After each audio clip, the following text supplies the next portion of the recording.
My name is B. Sivanaraju, guest lecturer in Commerce, Government Degree College, Cholu. Today topic వచ్చి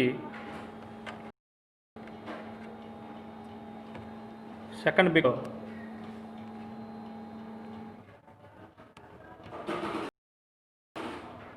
బీకాంలో welcome. Second బీకాంలో third semester banking. ఇందులో reserve bank యొక్క నిర్మాణం మరియు విధుల గురించి తెలుసుకుందాం. మన దేశంలో కేంద్ర బ్యాంకుగా రిజర్వ్ బ్యాంకు 1 ఏప్రిల్ 1935 సంవత్సరంలో నెలకొల్పబడింది. రిజర్వ్ బ్యాంకుగా వాటాదారుల బ్యాంకు ఆర్బీఐ స్థాపించబడింది. ఈ రిజర్వ్ బ్యాంక్ యొక్క ముఖ్య విధులు కనుక గమనించినట్లయితే, భారతదేశంలో రిజర్వ్ బ్యాంకు చాలా ప్రధానమైనటువంటి విధులను నిర్వర్తిస్తుంది. వాటిలో మొట్టమొదటిది కరెన్సీ నోట్లను జారీ చేయటం. కరెన్సీ నోట్లు చేసే గుత్తాధికారము రిజర్వ్ బ్యాంకు ఇవ్వబడింది. కరెన్సీ నోట్లను జారీ చేయుటకు ప్రత్యేక జారీ శాఖ ఏర్పాటు చేయబడింది. నోట్లు జారీ చేయడంలో మొదట ప్రపోర్షనల్ రిజర్వ్ పద్ధతిని రద్దు చేసి కనిష్ట రిజర్వ్ పద్ధతిని రిజర్వ్ బ్యాంకు ప్రవేశపెట్టడం అనేది జరిగింది. నెక్స్ట్ విధి చూసినట్లయితే పరపతి నియంత్రణ, బ్యాంక్ రేట్, ఓపెన్ మార్కెట్ వ్యవహారాలు, నగదు నిల్వలు మార్చుట మొదలగు పరిమాణాత్మక పరపతి నియంత్రణ సాధనాలను గుణాత్మక పరపతి నియంత్రణ సాధనాలుగా ఉపయోగించుటకు రిజర్వ్ బ్యాంకు అధికారాలు ఇవ్వబడినవి. అంటే పరపతిని, క్రెడిట్ని ఎప్పటికప్పుడు కలుస్తూ ఉంటుంది. దేశంలో రకరకాల బ్యాంకులు ఇచ్చేటువంటి రుణాలను ఎప్పటికప్పుడు వడ్డీ రేట్లలో మార్పులు చేస్తూ చాలా వరకు నియంత్రణ చేస్తూ ఉండిద్ది. మొన్న కరోనా టైంలో కూడా మరి పరపతి నియంత్రణని చాలా వరకు తగ్గించడం అనేది జరిగింది. బ్యాంకులకు రిజర్వ్ బ్యాంకు బ్యాంకులకు బ్యాంకుగా పనిచేస్తుంది. షెడ్యూల్ బ్యాంకులు తమ డిపాజిట్లలో 3% తక్కువ కాకుండా నగదు నిల్వను రిజర్వ్ బ్యాంకు దగ్గర ఉంచబడింది. దీని 15% వరకు పెంచే అధికారం రిజర్వ్ బ్యాంకుకు ఉంది. అంటే ఏ బ్యాంక్ అయినా సరే అన్ని బ్యాంకులకు హెడ్గా రిజర్వ్ బ్యాంక్ అనేది ఉండిద్ది. అంటే అర్థం, స్కూల్లో మరి హెడ్ మాస్టర్ లాగా, కాలేజీలో ప్రిన్సిపాల్ లాగా మరి ఏ విధంగా అయితే హెడ్లు ఉంటారో, మరి భారతదేశంలో ఉండేటువంటి ప్రభుత్వ, ప్రైవేటు, గవర్నమెంట్ అన్ని బ్యాంకులుగా మరి రిజర్వ్ బ్యాంకే చెప్తాం. అంటే వడ్డీ రేట్లలో మార్పులు చేర్పులు ఏం చేయాలన్నా రిజర్వ్ బ్యాంకు ద్వారానే చేస్తాం. నెక్స్ట్ ఇది ప్రభుత్వానికి బ్యాంకర్. రిజర్వ్ బ్యాంక్ యొక్క ప్రధానమైనటువంటి విధుల్లో ఇది చాలా ఇంపార్టెంట్. కేంద్ర ప్రభుత్వానికి కానీ, రాష్ట్ర ప్రభుత్వాలకు కానీ ప్రభుత్వానికి రావాల్సిన సొమ్మును వసూలు చేయుట, చెల్లింపు చేయుట మొదలగు పనులను రిజర్వ్ బ్యాంకు పబ్లిక్ అకౌంట్ శాఖ నిర్వహిస్తుంది. రిజర్వ్ బ్యాంకు లేని చోట, బ్రాంచ్ లేని చోట స్టేట్ బ్యాంక్ ఈ పనిని నిర్వర్తిస్తూ ఉంటుంది.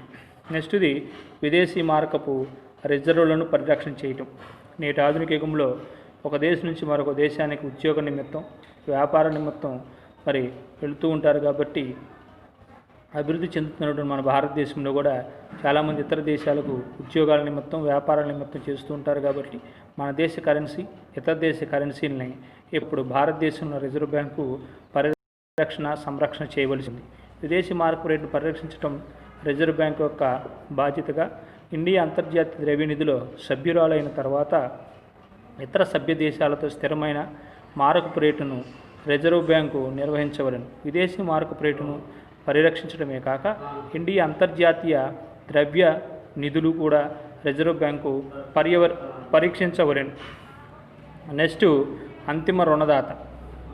ద్రవ్య మార్కెట్ అంతటికి రిజర్వ్ బ్యాంకు అంతిమ రుణదాతగా కూడా పనిచేస్తుంది. ద్రవ్య మార్కెట్ అంతటికి రిజర్వ్ బ్యాంకుగా వాణిజ్య బ్యాంకులకు, సహకార బ్యాంకులకు మొదలైనవన్నీ రిజర్వ్ బ్యాంకు నుండి అత్యవసర పరిస్థితుల్లో రుణాలు తెచ్చుకోవచ్చు.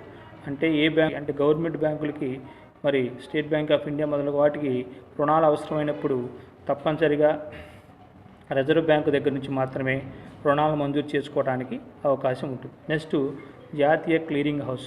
రిజర్వ్ బ్యాంకు జాతీయ క్లియరింగ్ హౌస్గా పనిచేస్తుంది.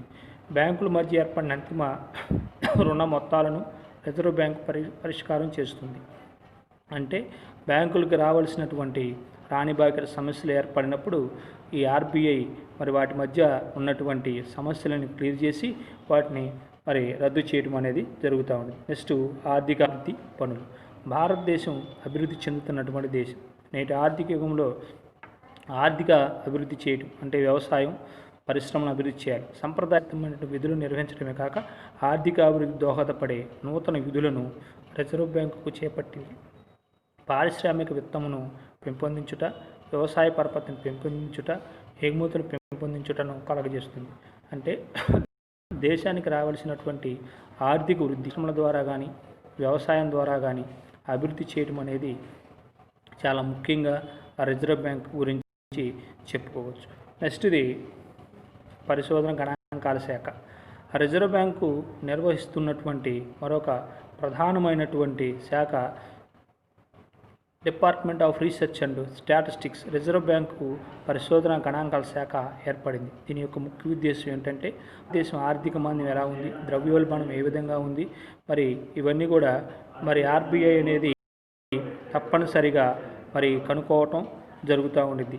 పరిశోధన శాఖ యొక్క ముఖ్యమైనటువంటి విధి ఏంటంటే నగదు నిల్వలు ఏ విధంగా ఉన్నాయి, మరి నోట్లను రద్దు చేయటం, నోట్లను ముద్రణ చేయటం, వీటి దేశంలో ఉన్నటువంటి ఆర్థిక పరిస్థితిని ఎప్పటికప్పుడు పరిశోధన గణాంకాల శాఖ ద్వారా కనుక్కోవడం అనేది జరుగుతూ ఉంది. నెక్స్ట్ వ్యవసాయ పరపతి శాఖ.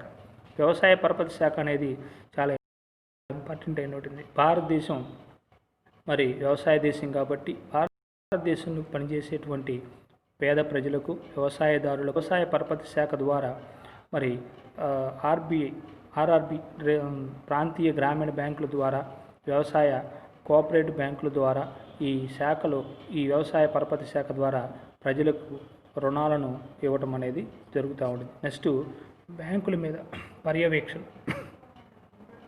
సక్రమైన బ్యాంకింగ్ వ్యవస్థను పెంపొందించే బాధ్యతను రిజర్వ్ బ్యాంకు నిర్వహిస్తుంది. బ్యాంకింగ్ రెగ్యులేషన్ చట్టం ద్వారా రిజర్వ్ బ్యాంకు ఈ విస్తృతమైన అధికారాలు ఇవ్వబడినవి. అంటే ఇక్కడ ముఖ్య ఉద్దేశం బ్యాంకుల మధ్య ఏమైనా సమస్యలు వచ్చినప్పుడు వాటిని పర్యవేక్షించి వాటిని సంరక్షించే బాధ్యత రిజర్వ్ బ్యాంక్ ఆఫ్ ఇండియాకి ఉన్నది. ఈ విధంగా రిజర్వ్ బ్యాంకు సంబంధించినటువంటి ముఖ్యమైనటువంటి విధుల గురించి తెలుసుకుందాం. వాటిలో చాలా ఇంపార్టెంట్ అయినటువంటి మరొకసారి చూద్దాం. కరెన్సీ నోట్లను ముద్రణ చేయటం, 2 పరపతి నియంత్రణ చేయటం, బ్యాంకులకు బ్యాంకుగా ఉండటం, ప్రభుత్వానికి బ్యాంకర్గా ఉండటం, అంతిమ రుణదాతగా ఉండటం, జాతీయ క్లియరింగ్ హౌస్గా పనిచేయటం, ఆర్థిక అభివృద్ధి పనులను మరి చేయటం, అదేవిధంగా పరిశోధన గణాంకాల శాఖ, అదే వ్యవసాయ శాఖ, అదేవిధంగా బ్యాంకుల మీద పర్యవేక్షణ. ఈ విధంగా రిజర్వ్ బ్యాంక్ ఆర్బీఐ యొక్క విధులను క్షుణ్ణంగా మనం తెలుసుకుందాం. Thank you one and all.